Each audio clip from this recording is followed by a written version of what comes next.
السلام علیکم ورحمۃ اللہ تعالی وبرکاتہ۔ بسم اللہ الرحمن الرحیم۔ بنو امیہ کی سلطنت اور خلافت کے بعد عباسی خاندان کی خلافت شروع ہوئی۔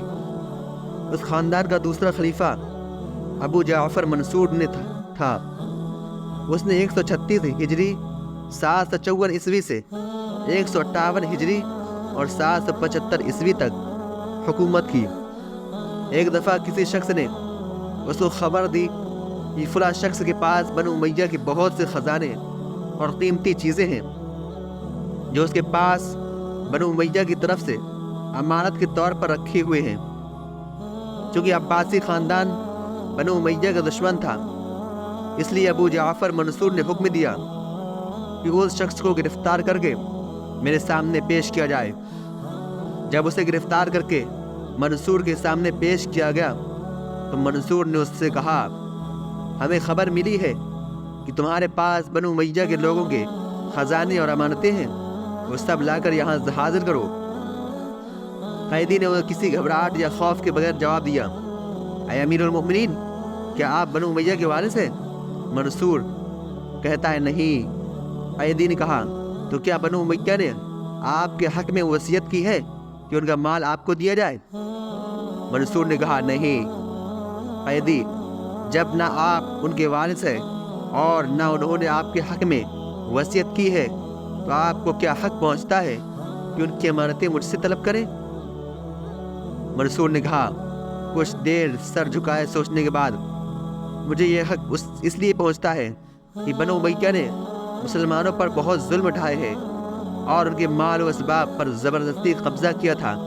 اب میں ان مظلوم مسلمانوں کا مال ظالموں کے ہاتھ سے چھین کر سرکاری خزانے یعنی بیت المال میں جمع کرانا چاہتا ہوں۔ قیدی نے کہا، امیر المؤمنین، آپ جو کچھ فرما رہے ہیں اسے اس وقت مانا جا سکتا ہے جب آپ شریعت کے مطابق یہ گواہی پیش کریں کہ جو امانتیں میرے پاس ہیں وہ بنو امیہ کے اس مال اسباب میں سے ہیں جس پر انہوں نے زبردستی ظلم سے قبضہ کیا تھا، کیونکہ بنو امیہ ایسے مال اسباب کے بھی جائز مالک تھے جس پر انہوں نے زور و زبردستی اور ظلم سے قبضہ نہیں کیا تھا۔ منصور قیدی کا جواب سن کر کچھ دیر خاموش رہا اور پھر اپنے وزیر ربی سے مخاطب ہو کر کہا، کیوں ربی، اس قیدی نے جو کچھ کہا ہے وہ درست ہی تو ہے، شریعت کے مطابق اس کے ذمہ ہمارا کوئی حق نہیں ہے۔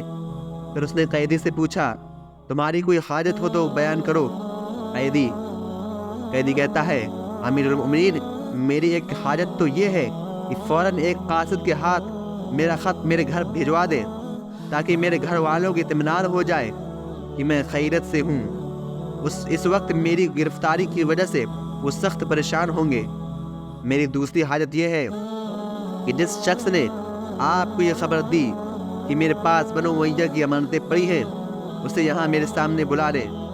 خدا کی قسم، بنو امیہ کا کوئی مال اسباب میرے پاس نہیں ہے، اس شخص نے جھوٹی خبر آپ کو دی ہے۔ منصور نے اپنے وزیر ربی کو حکم دیا کہ اس شخص کو میرے سامنے پیش کرو جس نے یہ خبر دی تھی۔ وزیر نے تھوڑی دیر میں اس شخص کو خلیفہ کے سامنے پیش کر دیا۔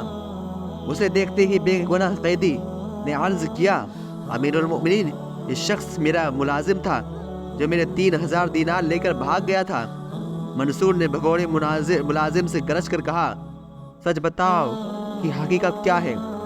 بھگوڑا ملازم کہتا ہے، حضور، جو کچھ انہوں نے بیان کیا ہے وہ حقیقت ہے، میں واقعی ان کے 3000 دینار لے کر بھاگا ہوں۔ پھر وہ رو رو کر رحم کی بھیک مانگنے لگا۔ اب خلیفہ نے بے گناہ قیدی سے مخاطب ہو کر کہا، میں آپ سے سفارش کرتا ہوں کہ اس پر رحم کیجیے اور اس کو معاف کر دیجیے۔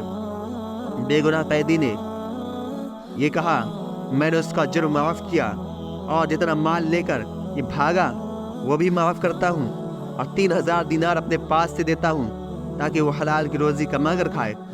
خلیفہ اس بے گناہ قیدی کا حوصلہ دیکھ کر حیران رہ گیا، بڑی عزت و احترام سے اس کو رخصت کیا اور اس نے ایک ذلیل مجرم کے ساتھ جو اچھا سلوک کیا اس کو ہمیشہ یاد رکھا۔